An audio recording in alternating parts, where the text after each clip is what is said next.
Assalamualaikum Pak Epul. Waalaikumsalam, Stella. Apa kabar? Alhamdulillah. Pak Epul bagaimana kabarnya? Ada marirmu.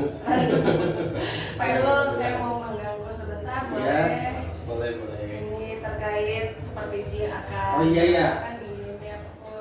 Di sana kita akan supervisi ya di kelas Stella terkait beberapa hal. Nah sekarang berarti sebelum kita melakukan supervisi, alangkah baiknya kita melakukan observasi terlebih dahulu untuk mengetahui kesepakatan di antara kita mau bagian mana yang Bu Stella ingin kembangkan dan apa yang ingin dicapai dalam kegiatan supervisi ini. Oke, nanti itu rencananya di kelas mana ya?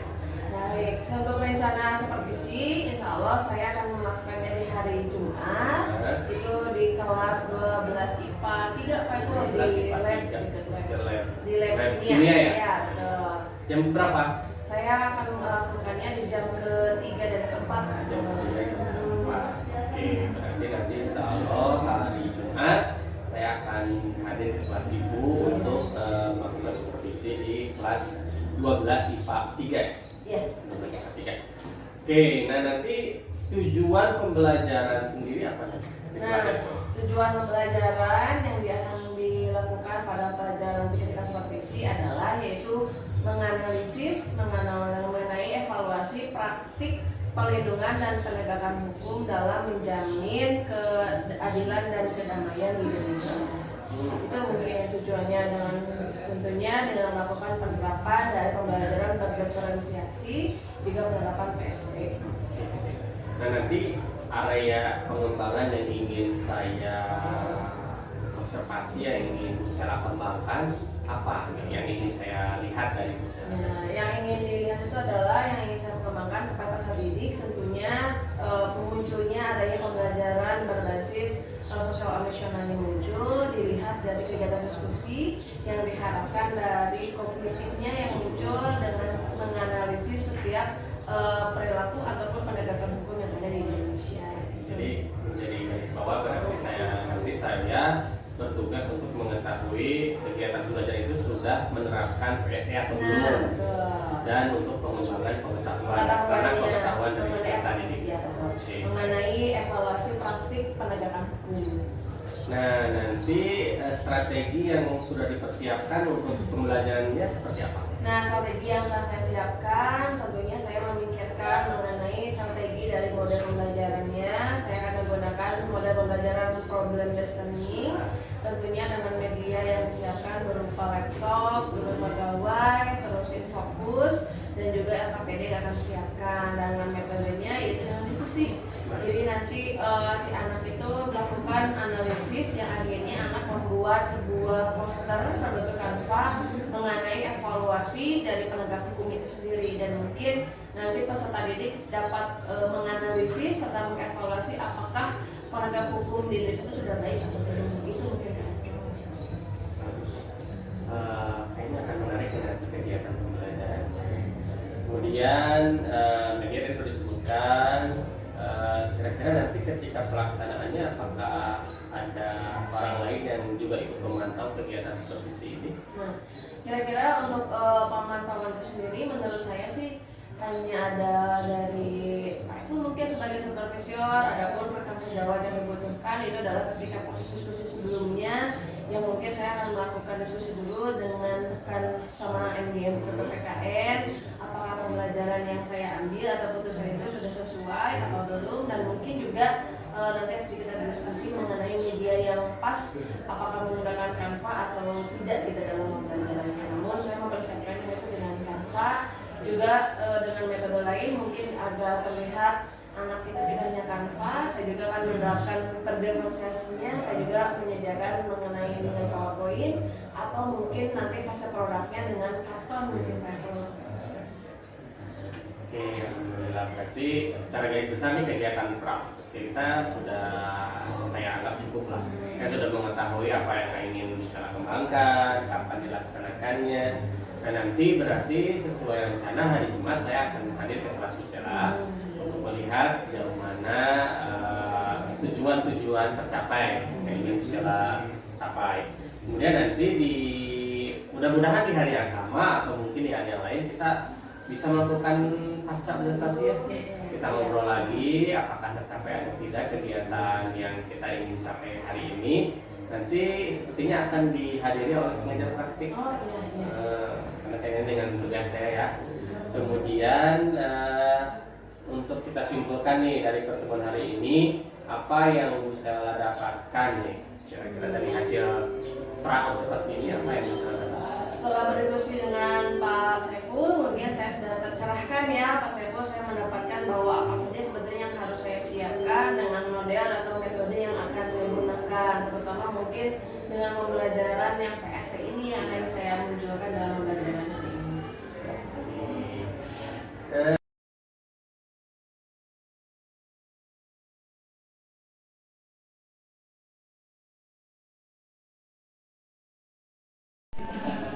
Ini apa lagi? Ini ya. Ini sepuluh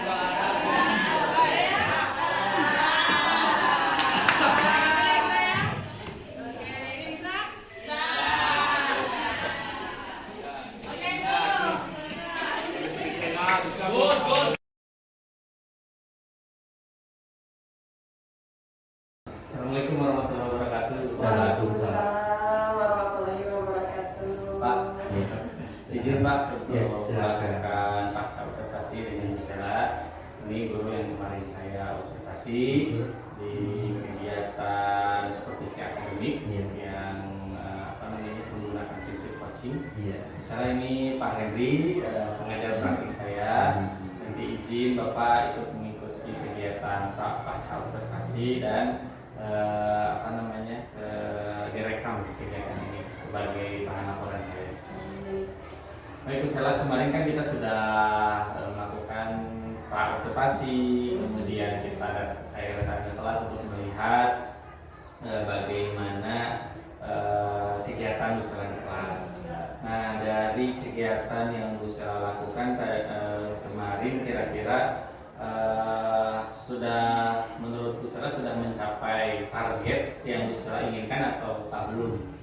Baik, terima kasih Pak Saiful. Alhamdulillah kemarin dari apa yang kita siapkan di kegiatan praobservasi, alhamdulillah semua target yang saya ingin kembangkan sudah tercapai, yaitu target dari pengembangan pembelajaran berdiferensiasi, juga target dari pengembangan juga pembelajaran KSE ya Pak Eko. Jadi yang menentukan bahwa anak itu harus memiliki sosial emosionalnya juga dalam pembelajaran. Selain itu, saya juga kemarin menargetkan bahwa capaian yang diharapkan adalah anak mampu menganalisis serta mengevaluasi dari praktek penegakan hukum yang ada di Indonesia itu sendiri. Oke, selanjutnya menurut Bu Sela, apakah ada hambatan ya ketika Bu Sela melakukan kegiatan pembelajaran di kelas dalam penerapan KSE? Secara keseluruhan sebetulnya dalam proses pembelajaran tidak ada hambatan, namun karena ini baru mungkin ya dalam penerapan terutama di KSE-nya yang harus tersirat atau mungkin misalkan biasanya kan kita hanya ada alamat persepsi saja karena tidak terbiasa, karena memang ada beberapa hal yang memang harus dilatih kembali dalam pembelajaran penerapan KSE itu sendiri. Namun secara teknis apalagi dengan waktu yang singkat ya Pak Ibu, karena hari Jumat di sekolah kita kan hanya 2 kali 25 menit, itu juga yang menjadi kendala buat pembelajaran yang saya lakukan. Itu mungkin Pak Ibu. Caranya di waktu ya salah Iya, satunya. salah satunya. Apa sih yang Bu Sela pikirkan, rencanakan untuk menanggulangi kendala-kendala tersebut di masa yang akan datang?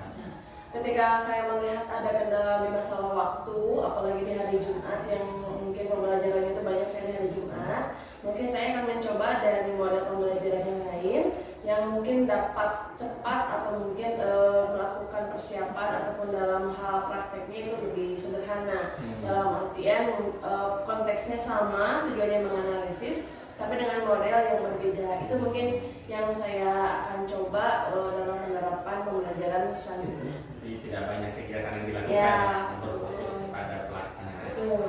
Ini yang Bu Sela rasakan gimana setelah menerapkan pembelajaran yang ada pengembangan sosial emosional sama berdiferensiasi. Apa sih yang Bu Sela rasakan? Saya merasa senang ya Pak Eko melihat anak-anak akhirnya dapat aktif dalam pembelajaran, apalagi dengan adanya diversiasi konten yang saya siapkan dan juga produknya juga yang tidak saya tentukan, tapi anak memilih salah satu apa produk yang mereka hasilkan dan akhirnya tidak ada keseragaman dalam hal tugas. Kan kalau biasanya anak tuh sama semuanya dari tugas, tetapi karena kemarin saya mencoba untuk berdiversifikasi produk juga, akhirnya anak mengembangkan bakat yang mereka miliki dan pengumpulan tugasnya pun anak-anak lebih bersemangat dan saya pun akhirnya ya menjadi bersemangat dalam pembelajaran karena anak-anak juga terpicu untuk lebih bersemangat lagi. Baik. Dari kemarin yang bisa lakukan, menurut Bu Sela sudah puasnya dengan kegiatan pembelajaran kemarin. Sebagai perencanaan dan hasil observasi alhamdulillah saya puas dalam pembelajaran kemarin, walaupun tadi ada sedikit mengganjal atau gagal masalah waktu. Betul. Apa hal positif yang sudah Bu Sela lakukan selama proses pembelajaran? Hal positif yang saya lakukan dalam hal pembelajaran, saya lebih bisa mengkoordinir apa itu jadi keinginan dari peserta didik dan apa yang mereka harapkan dan juga tidak membatasi mereka untuk kreativitas yang mereka tunjukkan dalam hal pengumpulan tugas. Itu mungkin yang saya rasakan bahwa adanya diversifikasi ini, apalagi dengan pembelajaran KSE, mereka menjadi aktif lagi, bersosialisasi, memiliki tanggung jawab, dan akhirnya mereka apa yang mereka miliki itu dapat dipertanggungjawabkan oleh dirinya sendiri karena mereka memilih apa yang mereka tentukan dalam hasil produknya itu sendiri. Dan yang paling penting adalah yang ingin saya menarik juga kemarin adalah kesadaran diri dari diri mereka yang menyatakan bahwa oh iya ternyata dalam pembelajaran ini nanti katanya kalau saya sudah lulus dan menjadi salah satu mungkin dalam penegak hukum, nah saya dapat memperbaiki jangan sampai ada oknum-oknum yang lain katanya. Nah, dari pembicaraan ini Sela dari kekhawatiran yang dulu ya ketika penerapan KSE di observasi, apakah kekhawatiran tersebut sudah hilang dengan menerapkan KSE ini? Menurut Sela gimana? Nah, alhamdulillah setelah kemarin kita menyambut observasi dan akhirnya saya juga menyusun dari pembelajaran, akhirnya kekhawatiran saya juga sudah sedikit menghilang ya Pak Eko. Yang tadinya takut seperti apa dalam pembelajaran, tapi dengan akhirnya dengan pembelajaran PSP ini atau KSE ini, saya tidak jadi takutan kembali dalam mencoba hal-hal yang baru. Jadi sudah terasa mungkin sudah ya. terasa karena ya anak-anak lah terlihat adanya ketertarikan dalam pembelajaran. Selanjutnya nih untuk kedepannya, apa yang bisa selain tadi ingin merancang model-model yang lebih mudah diaplikasikan dan sehingga menghemat waktu, apalagi yang ingin bisa lakukan di pembelajaran selanjutnya? Selain ini, saya ingin mencoba beberapa teknik diferensiasi khususnya jadi diferensiasi dari gaya belajar mungkin atau dari minat peserta didik itu sendiri. Nah itu mungkin hal yang ingin saya coba, termasuk dengan pembagian waktu yang cocok dengan diferensiasi dengan minat atau gaya belajar siswa itu sendiri dapat tercover tidak dengan waktu yang ditentukan di sekolah dengan pengurangan jam di hari Jumat. Kapan nih Bu Sela merencanakan hal tersebut akan dilakukan? Nah, karena hari ini mungkin 1 minggu udah berakhir pembelajaran, nampaknya saya akan mulai menyusun pembelajaran tersebut dengan nanti tekniknya yaitu dengan perencanaan evaluasi saya lakukan mungkin seminggu ini dan mungkin akan diterapkan nanti di semester 2 karena sekarang kan udah mau PSAS ya Mas itu. Nah semoga dengan waktu yang panjang saya bisa mempersiapkan lebih baik dalam persiapan pembuatan modul aja itu sendiri. Jadi rencana-rencana akan diterapkan lagi nanti di semester 2 berarti ya. Mudah-mudahan nanti kita bisa ngobrol lagi ya Bu Sela. Feel free lah, silakan kalau mau perlu bantuan saya untuk saling berdiskusi, kita bisa berjumpa lagi nanti untuk membahas bagaimana sampai mana penerapan yang bisa akan lakukan di semester. Ya nanti juga mungkin saya juga ingin sedikit lagi kalaupun mentok kayak saya minta di coaching lagi nih Mas Epul. Takutnya saya belum bisa mencapai target yang akan saya. Dan demikian Bu Sela, terima kasih atas waktunya. Mudah-mudahan Bu Sela bisa menerapkan apa yang bisa rencanakan di semester selanjutnya dan Bu Sela bisa membuat pembelajaran yang lebih menarik lagi ke depan. Kita berjumpa lagi. Terima kasih Mas Saiful. Assalamualaikum warahmatullahi wabarakatuh. Terima kasih Pak. Ada yang mau dibicarakan? Sudah baik apa yang dilakukan oleh saya selaku coach dari coaching sudah menyambung gitu ya. Jadi Pak Saiful sudah bisa menggali apa saja yang menjadi kendala dalam proses pembelajaran dan Ibu bisa menemukan kendala-kendala tersebut dan mensiasatinya ke depan saja. Sangat good job. Terima kasih sekali. Terima Ya. kasih Bapak. Atau dulu Pak? Kami-kami Terima kasih. Terima kasih Bu Sela.